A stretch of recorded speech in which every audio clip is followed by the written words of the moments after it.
मित्रों नमस्कार, कैसे हैं आप सभी लोग। स्वागत है आप सभी लोगों का प्यारी सी हिंदी की क्लास में। साथियों आज आपके लिए साथियों हम लेकर आए हैं यूपी ट्रिपल एससी कनिष्क सहायक जूनियर असिस्टेंट परीक्षा 2017 में पूछे गए हिंदी के महत्वपूर्ण प्रश्न। ठीक, तो आइए प्रश्नों को एक एक करके देखते हैं। प्रश्न नंबर 1 है मित्रों, आपका भविष्य उज्जवल हो। आपका भविष्य कैसा हो? उज्जवल हो। अर्थ की दृष्टि से वाक्य का भेद बताइए। ऑप्शन ए है साथियों प्रश्नवाचक, ऑप्शन बी है निषेधवाचक, ऑप्शन सी है इच्छावाचक और ऑप्शन डी है आज्ञावाचक। तो आज्ञावाचक तब होता है जब कोई आज्ञा देता है, कृपया वहां जाओ, तो वो आज्ञावाचक होता है। और आपका भविष्य उज्जवल हो, ये कोई अपनी इच्छा व्यक्त कर रहा है, तो क्या हो जाएगा यहाँ पर? इच्छावाचक हो जाएगा साथियों।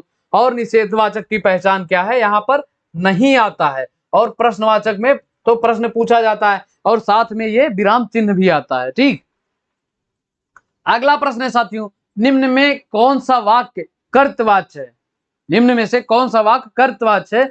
तो वाच्य जो है 3 प्रकार के होते हैं, कर्तवाच्य, कर्मवाच्य और भाववाच्य।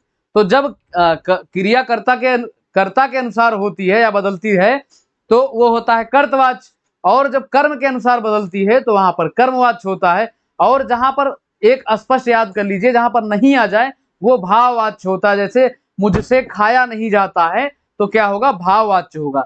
तो इसमें क्या है, किसमें इसमें भाववाच्य है? ऑप्शन ए है अध्यापक द्वारा बच्चों को पाठ पढ़ाया गया, ऑप्शन बी है अध्यापक ने बच्चों को पाठ पढ़ाया, ऑप्शन सी है अध्यापक ने बच्चों को पाठ पढ़वाया, ऑप्शन डी है अध्यापक द्वारा विद्यार्थी से पाठ पढ़ा गया, विद्यार्थी से पाठ पढ़ा गया। तो कर्तवाच्य क्या बताएं? अगर जैसे कर्तवाच्य जिसमें रहता है उसको अगर आप बदल देंगे, उसको हटा देंगे, जैसे यहाँ अध्यापक से हटा दे तो सीता ने बच्चों को पाठ पढ़ाया और राम ने बच्चों को पाठ पढ़ाया, तो कोई परिवर्तन नहीं आना चाहिए। तो क्या हो गया? ऑप्शन बी जो है अध्यापक ने बच्चों को पाठ पढ़ाया, यही इसमें क्या हो जाएगा? कर्तवाच्य हो जाएगा। अगला प्रश्न है साथियों, ल और स का उच्चारण किस स्थान से होता है? तो आप खुद बोल के देख लिए, ल और स। जब आप ला बोलेंगे और सा बोलेंगे तो जीभ जो है दांत पे लड़ रही ना, या ऊपर या नीचे। ला बोलेंगे तो ऊपर ला, और सा बोलेंगे तो भी दांत में। तो ये कैसा हो जाएगा? ला और सा, ये दंत हो जाएगा। ठीक, कैसा हो जाएगा? दंत हो जाएगा। और कंठ कौन सा होता है साथियों? ये होता है क, ख। का वर्ण मतलब का वर्ण पूरा होता है। और ओष्ठ कौन सा होता है? पा, फा, वा, भा। ये पा वर्ग होगा, पा, फा, बा और भा।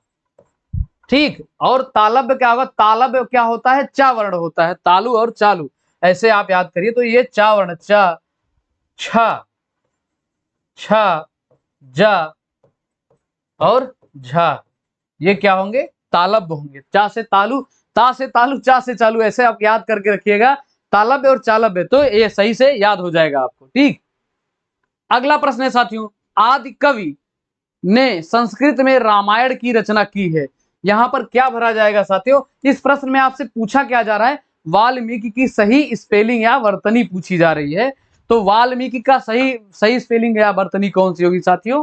ये है वाल्मीकि। ऑप्शन ए जो लिखा गया है वाल्मीकि, ये बिल्कुल सही है। तो यहाँ पर क्या भरा जाएगा? आदि कवि वाल्मीकि ने संस्कृत में रामायण की रचना की। अगला प्रश्न है मित्रों, स्वरों का उच्चारण होता है। स्वरों का उच्चारण कैसे होता है? तो स्वर कौन होते हैं? जो स्वर कितने होते हैं साथियों? ये संख्या में 11 होते हैं। कितने होते हैं? संख्या में 11 होते हैं स्वर। और व्यंजन जो है ये 33 होते हैं वे संख्या में। ठीक, ये है स्वर। स्वर, तो स्वरों का उच्चारण कहाँ कैसे होता है? ऑप्शन ए है व्यंजनों की सहायता से, ऑप्शन बी है अनुस्वार की सहायता से, ऑप्शन सी है अनुनासिक की सहायता से, और ऑप्शन डी है बिना किसी की सहायता से। तो जो स्वर होते हैं साथियों, इनका जो है उच्चारण बिना किसी की सहायता से होता है। स्वर का उच्चारण बिना किसी के सहायता से होता है। और मूल स्वर कौन कौन से है साथियों? मूल स्वर केवल 3 है। कौन कौन? आ, ई और उ। यही 3 जो है ये मूल स्वर है। क्या है? मूल स्वर, मूल स्वर। ठीक, अगला प्रश्न है मित्रों, जिस भाषा का अनुवाद किया जाता है उसे क्या कहते हैं? जिस भाषा का अनुवाद करते हैं हम, जैसे अंग्रेजी से हिंदी में या हिंदी से अंग्रेजी में आप अनुवाद करेंगे तो उसे उस भाषा को क्या कहा जाएगा जिस भाषा से आप अनुवाद करेंगे, जैसे हिंदी से अंग्रेजी में करेंगे। ऑप्शन ए है स्रोत भाषा, ऑप्शन बी है लक्ष्य भाषा, ऑप्शन सी है मानक भाषा, ऑप्शन डी है माध्यम भाषा। तो जिस भाषा से आप अनुवाद करेंगे वो स्रोत होगा ना, उसी से तो आप कन्वर्ट कर रहे हैं, बदल रहे हैं किसी दूसरी भाषा में, तो वो होगा स्रोत भाषा। कैसा होगा? स्रोत भाषा साथियों। अगला प्रश्न है, पुलिस को देखकर डैश हो गया। तो पुलिस को देखकर चोर कैसा हो जाता है? 9 2 11 हो जाता है। पुलिस को देखकर क्या चोर अंगूठा थोड़ी नहीं दिखाता है, 9 2 11 मतलब भाग जाता है। और अंधे की लकड़ी का मतलब क्या होगा? एकमात्र सहारा, एकमात्र सहारा, सहारा, ठीक। और आंख का तारा मतलब आंख का तारा बहुत प्रिय होना, बहुत प्रिय होना, बहुत प्रिय होना। और मुहावरों का साथियों, ये मुहावरे हैं, मुहावरों का स्वतंत्र कोई प्रयोग नहीं होता, इनका जो है वाक्यों में प्रयोग होगा तभी इनका कोई अर्थ निकल पाएगा। जैसे ये एक वाक्य है, इसमें अब 9 2 11 आप लगा देंगे तो इसका कोई अर्थ स्पष्ट निकलेगा, वरना अगर वैसे ही 9 2 11 लिखेंगे तो इसका कोई अर्थ नहीं होगा। अगला प्रश्न है साथियों, निम्नलिखित शब्दों में कौन सा शब्द सूर्य का पर्यायवाची नहीं है? तो सूर्य का पर्यायवाची तो बहुत आसान है, लगभग सभी को याद रहता है, यही एक पर्यायवाची है जो ढेर सारे लोगों को याद रहता है। तो इसमें से कौन सा नहीं है? ऑप्शन ए है दिवाकर, ऑप्शन बी है प्रभाकर, ऑप्शन सी है सुधाकर, ऑप्शन डी है भास्कर। तो सूर्य का पर्यायवाची क्या होता है? दिवाकर, दिनकर, भास्कर, रवि, सविता, अर्क, ये सब सूर्य के पर्यायवाची होते हैं। जो सुधाकर है साथियों, ये चंद्रमा का पर्यायवाची होता है। चंद्रमा का पर्यायवाची किसका होता है? चंद्रमा का पर्यायवाची होता है। तो ऑप्शन सी इस प्रश्न का राइट आंसर हो जाएगा। अगला प्रश्न है मित्रों, दिए गए विकल्पों में से अमृत का विलोम शब्द बताइए। तो अमृत का विलोम शब्द क्या होता है? विष होता है। क्या होता है? विष होता है। ऑप्शन सी इस प्रश्न का सही उत्तर हो जाएगा। अगला प्रश्न है साथियों, श्री रामचरितमानस की रचना किस कवि ने की थी? श्री रामचरितमानस की रचना किस कवि ने की थी? ऑप्शन ए है कबीरदास, ऑप्शन बी है सूरदास, ऑप्शन सी है तुलसीदास, ऑप्शन डी है मीराबाई। तो श्री रामचरितमानस की रचना किसने किया था साथियों? ये तुलसीदास ने किया था। गोस्वामी तुलसीदास ने श्री रामचरितमानस की रचना की थी, ठीक। अगला प्रश्न है, माता पिता दोनों प्रसन्न थे, इस वाक्य में माता पिता के मध्य कौन सा विराम चिन्ह लगेगा? ऑप्शन ए है अल्प विराम, ऑप्शन बी है अर्ध विराम, ऑप्शन सी है योजक चिन्ह और ऑप्शन डी है निर्देशक चिन्ह। तो निर्देशक चिन्ह क्या होता है? जब कोई डिनोट करते हैं, ये निर्देशक चिन्ह होता है।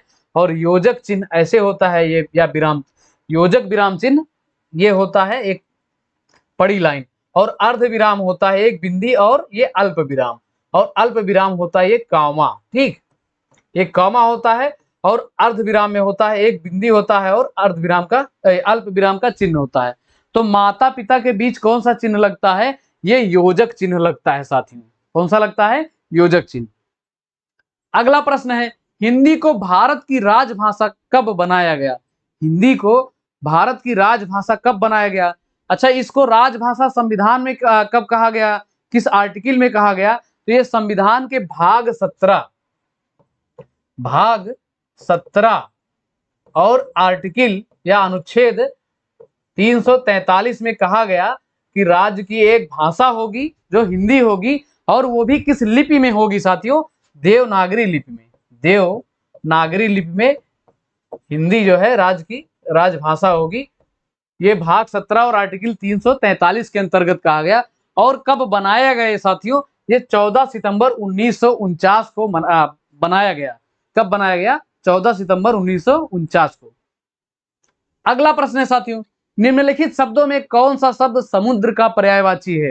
इसमें से कौन सा समुद्र का पर्यायवाची है? ऑप्शन ए है रत्नाकर, ऑप्शन बी है मधुकर, ऑप्शन सी है नरपति, ऑप्शन डी है दिनकर। तो दिनकर तो सूर्य का पर्यायवाची होता है, आप लोग अच्छे से जानते हैं, ठीक। और समुद्र का पर्यायवाची क्या होता है मित्रों? ये होता है रत्नाकर, क्योंकि इसके अंतर्गत ढेर सारे रत्न छुपे होते हैं ना समुद्र में, जैसे मानो कि मोती, मोती भी तो एक रत्न है। तो क्या हो जाएगा? रत्नाकर। अगला प्रश्न है साथियों, संधि के कितने भेद होते हैं? संधि के कितने भेद होते हैं? तो संधि के साथियों 3 भेद होते हैं। एक होता है स्वर और व्यंजन, व्यंजन, व्यंजन, ये पूरा ही गलत हो गया। कौन कौन सा होगा? स्वर, नेट नहीं काम कर रहा क्या यार? स्वर, व्यंजन और कौन सा? विसर्ग, विसर्ग। ठीक। और स्वर संधि के साथियों 5 भेद होते हैं, ये भी पूछा जाता है। तो स्वर संधि के कितने भेद होते हैं? 5 भेद होते हैं। ठीक। अगला प्रश्न है साथियों, प्रतिध्वनि में कौन सा उपसर्ग है? प्रतिध्वनि में कौन सा उपसर्ग है? तो उपसर्ग मूल शब्द के पहले लगता है। तो प्रतिध्वनि को जब आप अलग करेंगे तो ये हो जाएगा प्रति और ध्वनि, प्रति और ध्वनि। तो इसमें मूल शब्द जो है ये ध्वनि हो जाएगा और प्रति इसमें क्या हो जाएगा? ये उपसर्ग हो जाएगा। ठीक। तो ऑप्शन ए इस प्रश्न का सही उत्तर हो जाएगा। अगला प्रश्न है मित्रों, कारज किस प्रकार का शब्द है? कारज किस प्रकार का शब्द है? ऑप्शन ए है तत्सम, ऑप्शन बी है अर्ध तत्सम, ऑप्शन सी है तद्भव, ऑप्शन डी है देशज। तो एक शब्द होता है काज, एक होता है शब्द काज। ठीक। तो इसका तत्सम क्या होता है? कार्य होता है। काज का तत्सम क्या होता है? कार्य होता है। और काज से थोड़ा भटक कर ये बन गया कारज। क्या बन गया मित्रों? कारज। ठीक। तो ये कैसा हो गया? ये तत्सम था और थोड़ा सा भटक के कारज हो गया, तो ये अर्ध तत्सम हो जाएगा। क्या हो जाएगा? अर्ध तत्सम। अगला प्रश्न है साथियों, लड़का कौन सी संज्ञा है? लड़का कौन सी संज्ञा है? ऑप्शन ए है व्यक्तिवाचक, ऑप्शन बी है जातिवाचक, ऑप्शन सी है भाववाचक, ऑप्शन डी है समूहवाचक। तो समूहवाचक संज्ञा कौन है? जैसे भीड़, भीड़, सेना, ये सब कैसा होता है? ये समूहवाचक होता है। और भाववाचक कैसा? भाववाचक संज्ञा क्या होता है? जैसे खट्टा, खट्टा, मीठा, ये कैसा होता है? भाव। भाव का मतलब केवल आप अनुभव कर सकते हैं, उसको देख नहीं सकते हैं। और जातिवाचक संज्ञा होता है, जैसे भैंस, गाय, लड़का, बच्चे, मनुष्य। तो ये सब क्या होता है? जातिवाचक होता है। और व्यक्तिवाचक होता है जिसमें किसी पर्टिकुलर विशेष व्यक्ति का नाम ले, जैसे राम, मोहन। तो ये क्या होता है? व्यक्तिवाचक होता है। अगला प्रश्न है साथियों, प्रयोग के आधार पर शब्द कितने प्रकार के होते हैं? प्रयोग के आधार पर शब्द कितने प्रकार के होते हैं? ऑप्शन ए है 2, ऑप्शन बी है 4, ऑप्शन सी है 6, ऑप्शन डी है 8। तो प्रयोग के आधार पर साथियों शब्द 2 प्रकार के होते हैं। कौन कौन से? विकारी, विकारी और अविकारी, अविकारी। प्रयोग के आधार पर शब्द 2 प्रकार के होते हैं साथियों, विकारी और अविकारी। अगला प्रश्न है, अधिसूचना प्रकाशित होती है। अधिसूचना कहां पर प्रकाशित होती है? तो अधिसूचना का मतलब नोटिफिकेशन, इसका अंग्रेजी पर्याय क्या होगा? नोटिफिकेशन। तो नोटिफिकेशन कहां पर प्रकाशित होती है साथियों? ऑप्शन ए है सरकारी गजट में, ऑप्शन बी है सरकारी पत्रिका में, ऑप्शन सी है किसी भी पत्रिका में, और ऑप्शन डी है सामान्य पत्र के रूप में। तो अधिसूचना साथियों ये सरकारी गजट में प्रकाशित होती है। कहां पर? सरकारी गजट में। अगला प्रश्न है, निम्नलिखित विकल्पों में से कौन सा शब्द सरल का विलोम शब्द नहीं है? इसमें सरल का विलोम शब्द कौन सा नहीं है? ऑप्शन ए है कुटिल, ऑप्शन बी है वक्र, ऑप्शन सी है कठिन, ऑप्शन डी है निरर्थक। तो सरल का विलोम शब्द साथियों कुटिल भी होता है, वक्र भी होता है और कठिन भी होता है। तो इसमें राइट आंसर क्या हो जाएगा? निरर्थक जो है ये सरल का विलोम शब्द नहीं होगा। अगला प्रश्न है साथियों, रचना के आधार पर वाक्य कितने प्रकार के होते हैं? रचना के आधार पर वाक्य कितने प्रकार के होते हैं? तो ये होते हैं 3 प्रकार के साथियों। कौन कौन से होते हैं?